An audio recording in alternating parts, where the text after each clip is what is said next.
This podcast includes graphic depictions of true crime cases and may contain explicit language. Listener discretion is advised.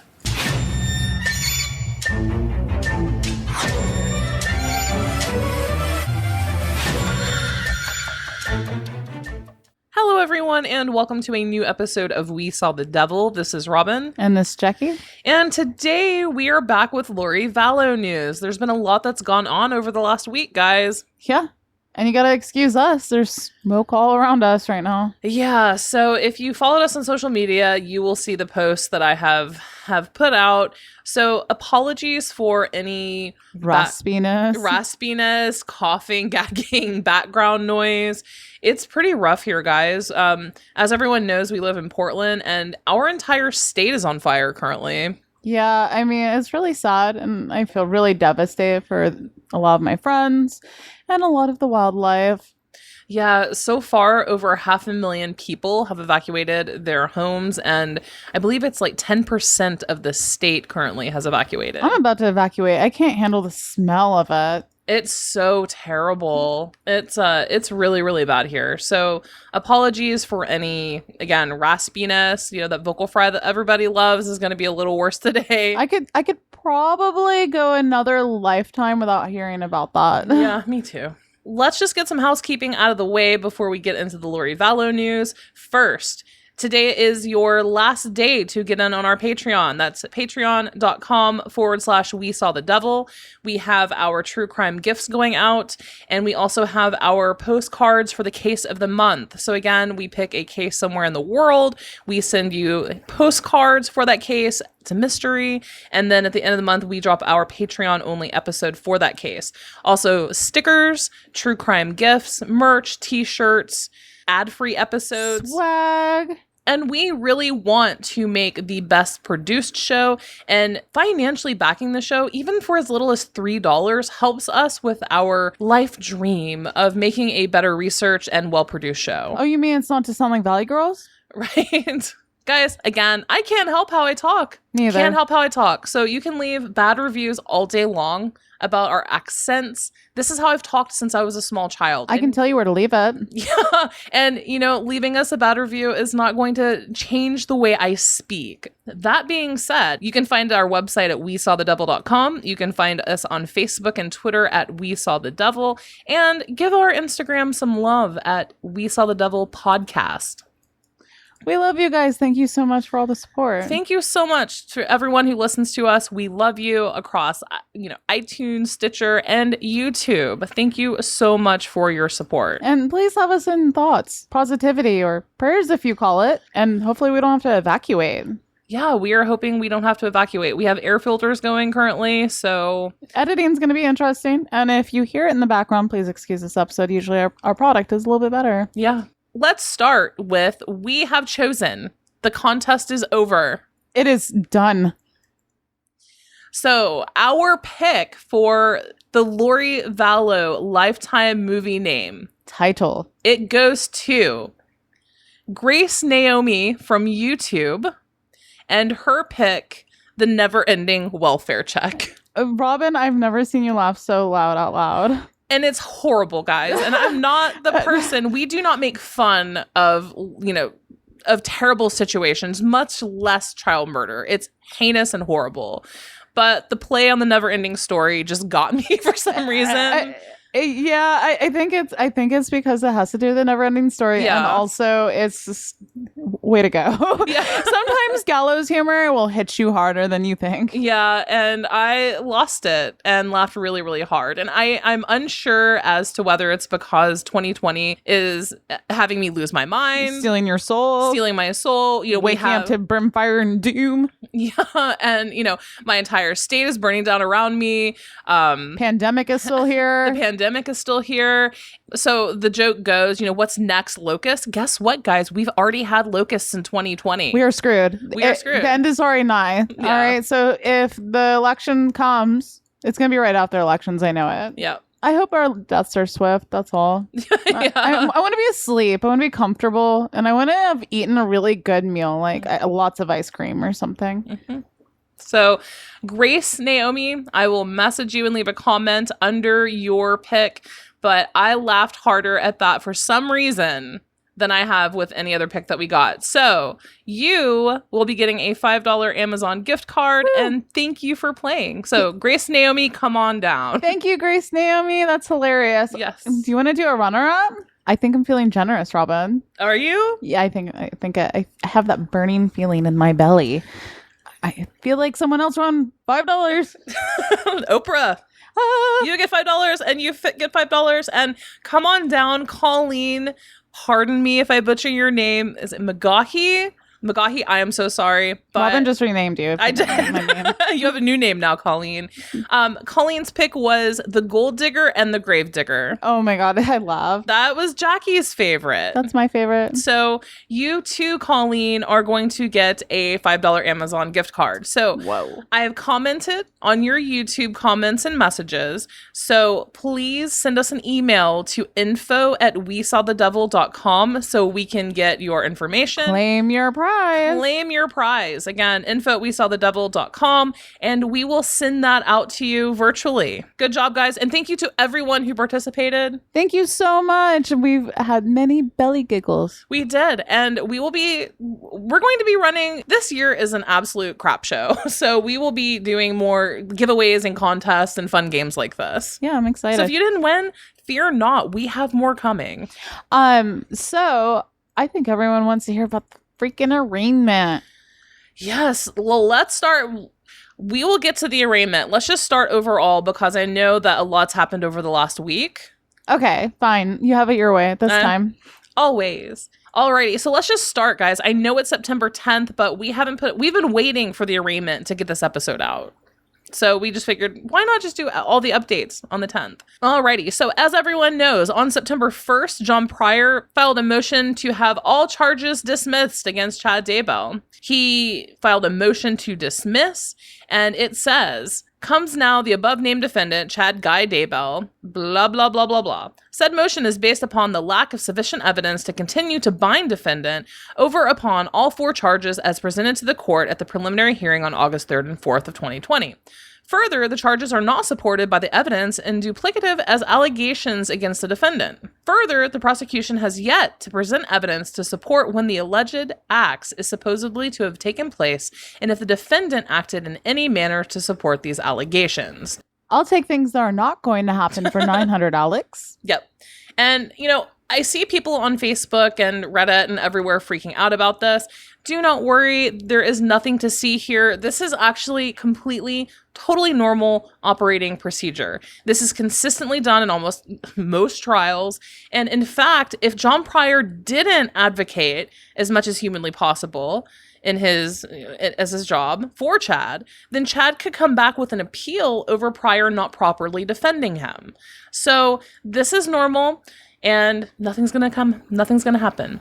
And Pryor probably also did this trying to get an edge to see what's coming down the pike and also if the state is planning on filing any additional charges. Because don't forget, we do not have any additional charges as of yet. No murder charges, which we will talk about those in a moment. Now, also on September 2nd, Special Prosecutor Rob Wood in the state of Idaho filed a motion to join Chad and Lori's cases together. That's important. It is. And don't forget, we've already kind of discussed this in a previous episode, but when they just lightly discussed it in one of the hearings, this is a dream for the prosecution. It's so much easier for the prosecution when everything is centralized into one case. And it's also way, way, way cheaper for the state of Idaho. Now, it's also a logistical nightmare, and it's a nightmare in several ways. What if Lori ends up turning on Chad or Chad turns on Lori? What if Chad is the one who committed the crime and Lori didn't physically commit it? Yeah, what if, you know? Will they use the same jury for both of their trials? What if only one of them is charged in a crime and not the other? Say, murder for Chad and not for Lori. And due to the difficult logistics, it also opens up more spaces for appeals from Chad and Lori later down the road. So it's going to be really, really, really interesting to see if this is approved, if the judge approves it.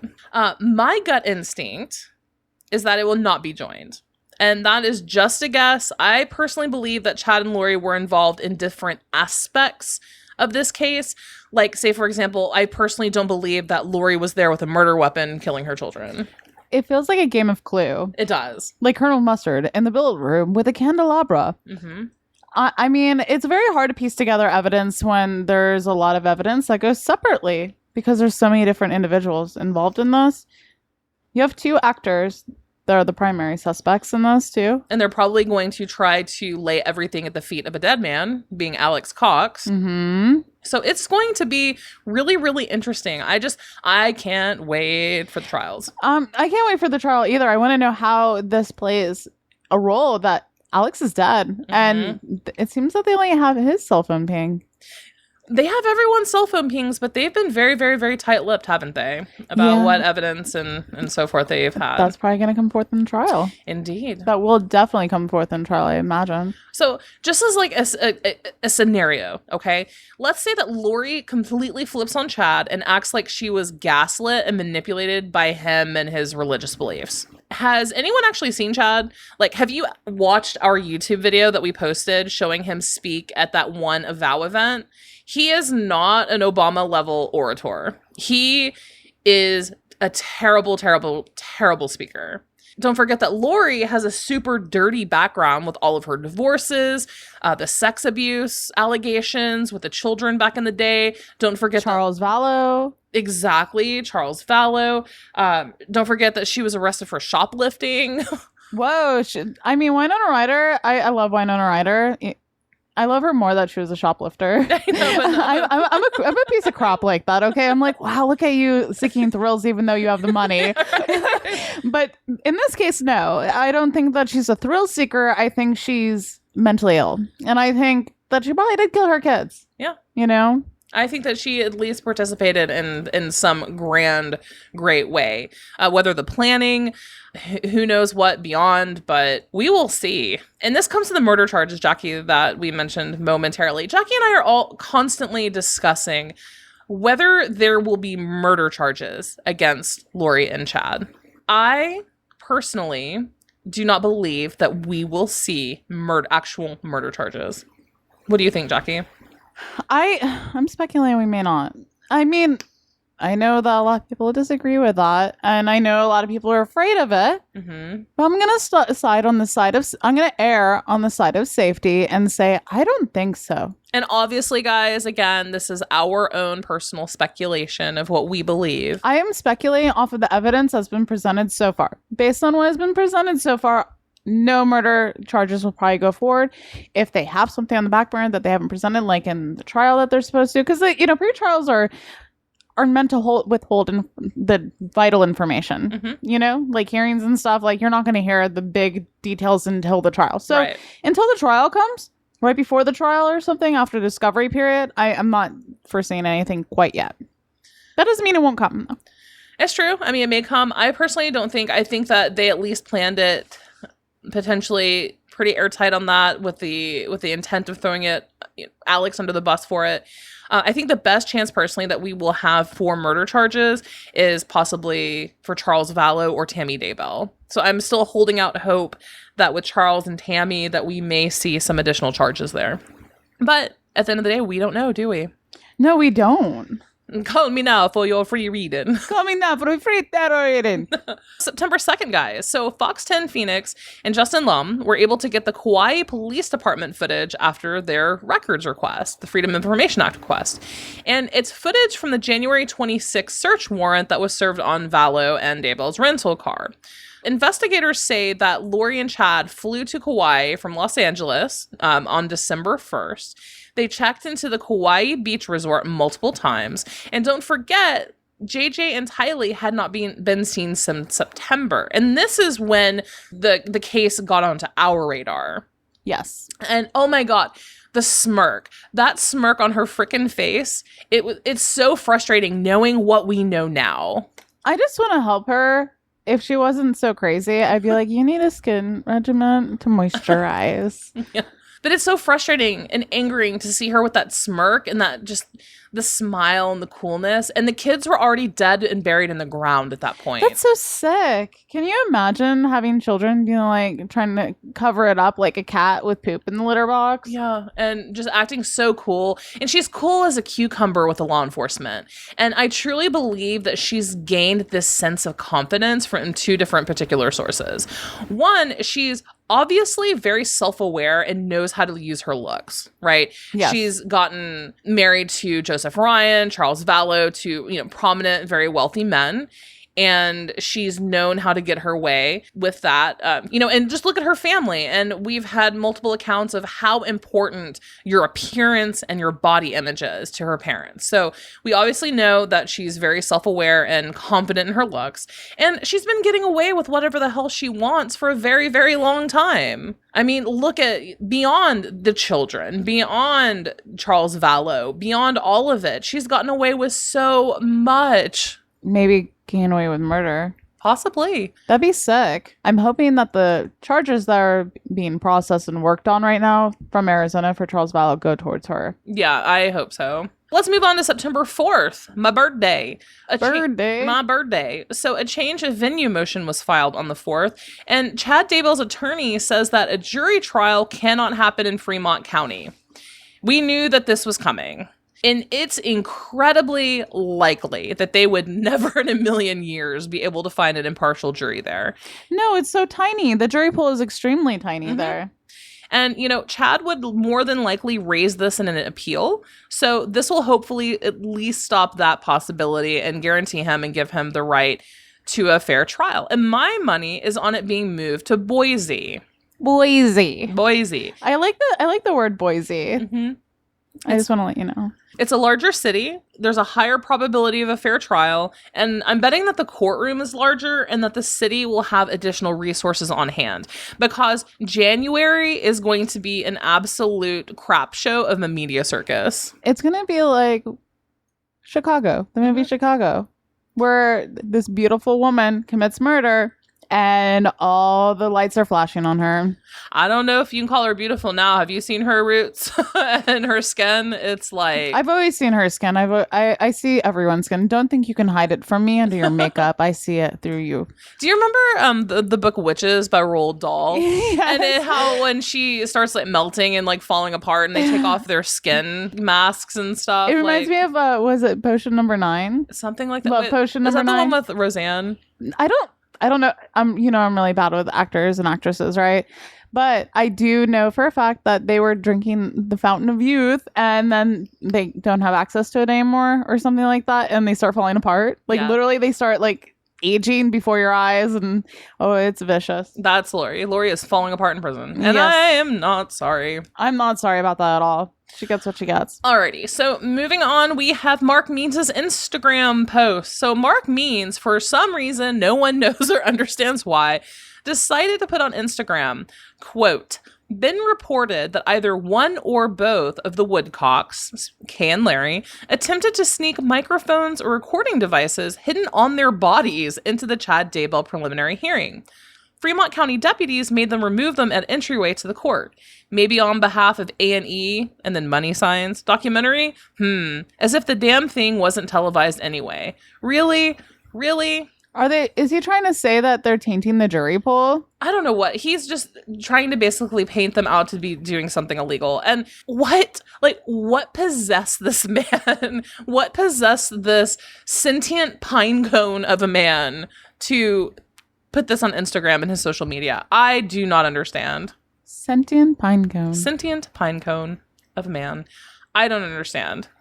Apparently, the Woodcocks did in fact have recording devices in their car that they removed in the parking lot before they even approached the courthouse. So... is this supposed to be a part of the defense, maybe? That the Woodcocks have been so, verbal to media that they've tainted the jury? I have no idea. I think that Mark Means knows that he's pretty much screwed and he's grasping at straws, but I don't know. Let's see. Moving on next. This week we got a nice news story about a woman who spent some time in jail with Lori Vallow, and this came out on September 8th. Oh, I can't believe this. From East Idaho News, Nate Eaton, bless your soul. And so basically it tells the story of a woman who was in jail. She was in jail for a parole violation, and she was there when Lori was being booked in Madison County Jail. And she just basically goes on and she took notes of her experience. And there are a couple highlights, I guess. She said that she spoke with Chad and Colby frequently. And for 1 2-day period, she said that she was video chatting with Colby for like almost 2 solid days. He loves his mother. Yeah, he's confused and sad, and he apparently still loves her, but she made some notes. And so in terms of Colby, apparently Colby kept asking her, you know, where are Tylee and JJ? Where are Tylee and JJ? Mom, why won't you tell me? And she wouldn't tell him. She wouldn't tell Colby where the kids were. And she would just tell him to read his scriptures and tell him that, you know, God's not judging me. You shouldn't judge me. So go read the book of Job and a book of the Old Testament. And that then if he read that, he would understand. I don't think so. And the creepiest part of that particular piece to me is apparently Lori said, quote, the prophet says to stay off social media, so don't go on there. So help me God, she better not be referring to Mr. Potato Head Chad Daybell as the prophet. Oh, no. I hope not. I mean, really? Like, I hope not. It sounds like it.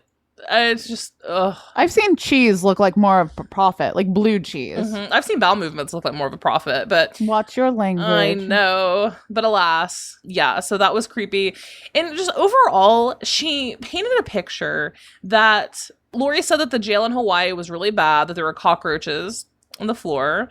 And Lori kept saying how nice Madison County jail was. And the food was amazing. Or food is amazing in Madison County, apparently. Oh my goodness. And we all know that Lori Vallow is narcissistic beyond belief. Apparently, this particular inmate who was in there with her said, quote, she was totally aware of all of it. She said, we had the death of Kobe Bryant and COVID, but no, there's me. I'm the lead story. I'm more important than all that stuff. And then the inmate said she knew she was the main story and she liked it. Ew. Mm-hmm.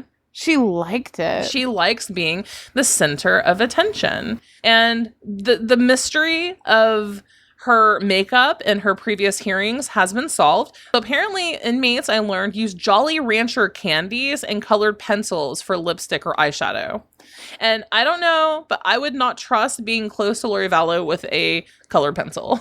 Or Jolly Rancher, even. Yeah. I mean, do you want to eat something that's touched that? You don't know where she's been. 2, you don't know where that's been. Why would I say you don't know where that's been? What if she poisoned it?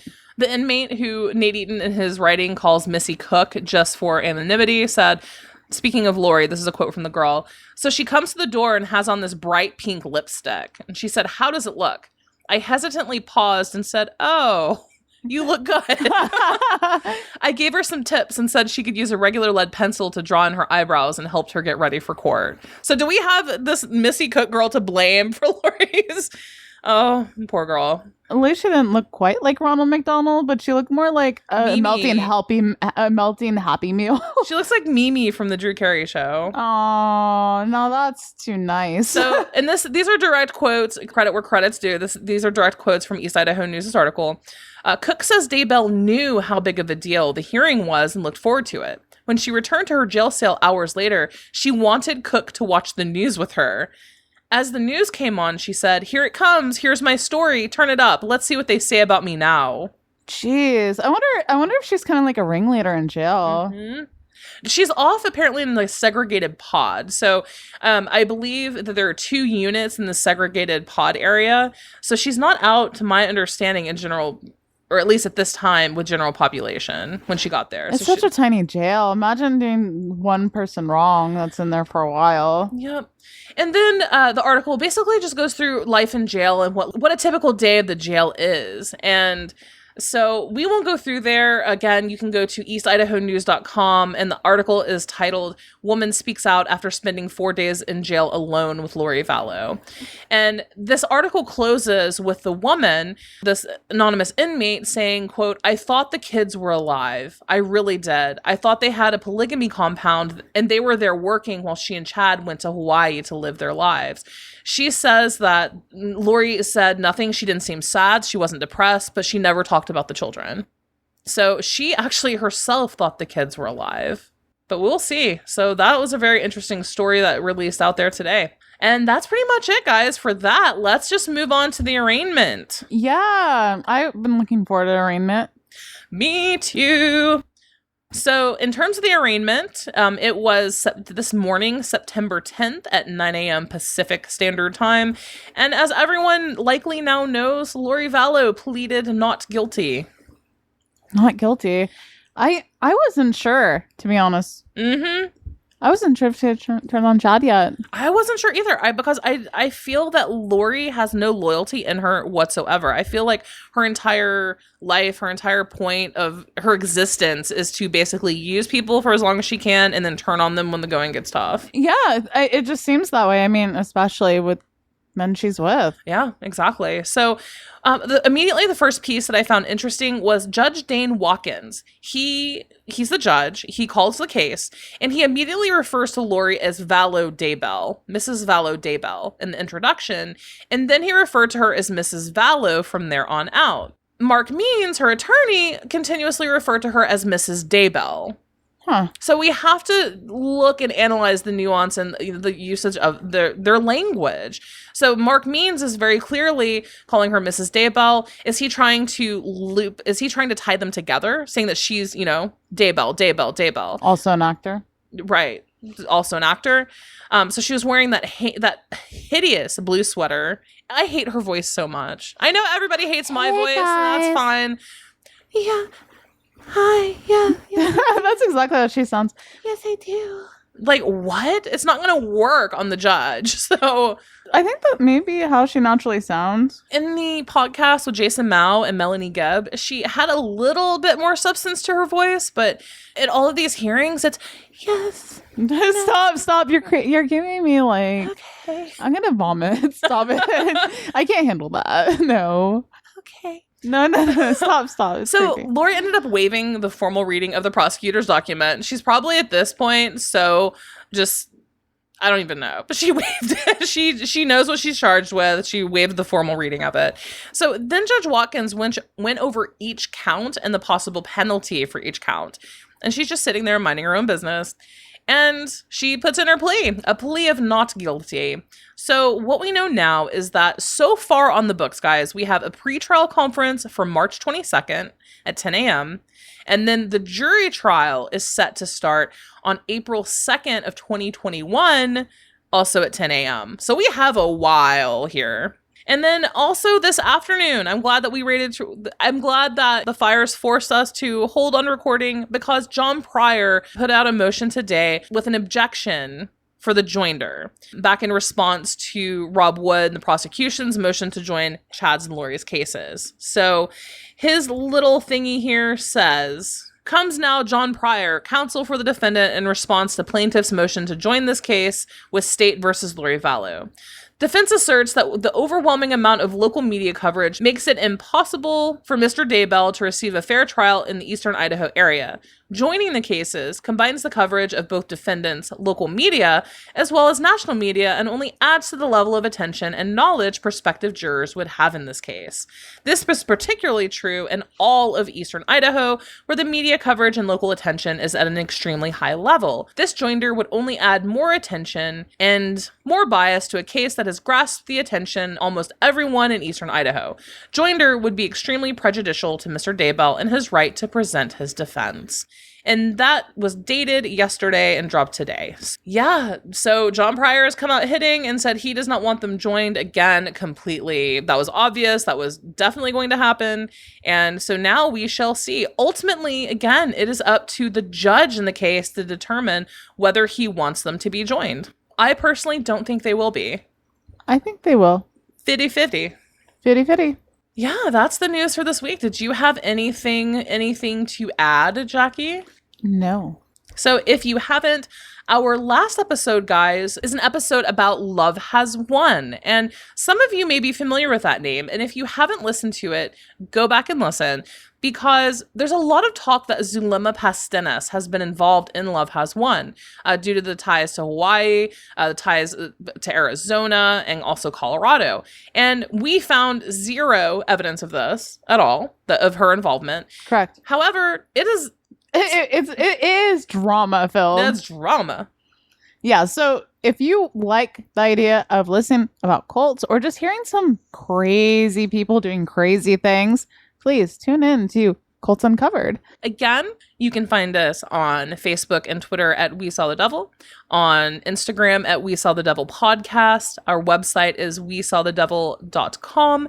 And we, in the middle of the Lori Vallow stuff, will be doing cults and also one-off cases, but we have that new series. So if you have a cult or a suggestion for a cult that you think we haven't heard of or that the world needs to know about, shoot us an email at info@WeSawTheDevil.com and we will consider it. Maybe. We love cults. Yeah, we do. I'm really excited for Heaven's Gate. I'm not going to lie. Yeah, Heaven's Gate is going to be interesting. It's going to be a ride from out of this world.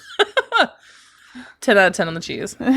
You're welcome. So again, guys, if you enjoy the show and you would like to financially back it or support us, you can do so on our Patreon. Again, final warning, these are the last 2 days where you can get in on our September goodie bag of a true crime gift and postcard and sticker. And you can find that at patreon.com/We Saw the Devil. Yeah, support us. Thank you for listening. Until next crime.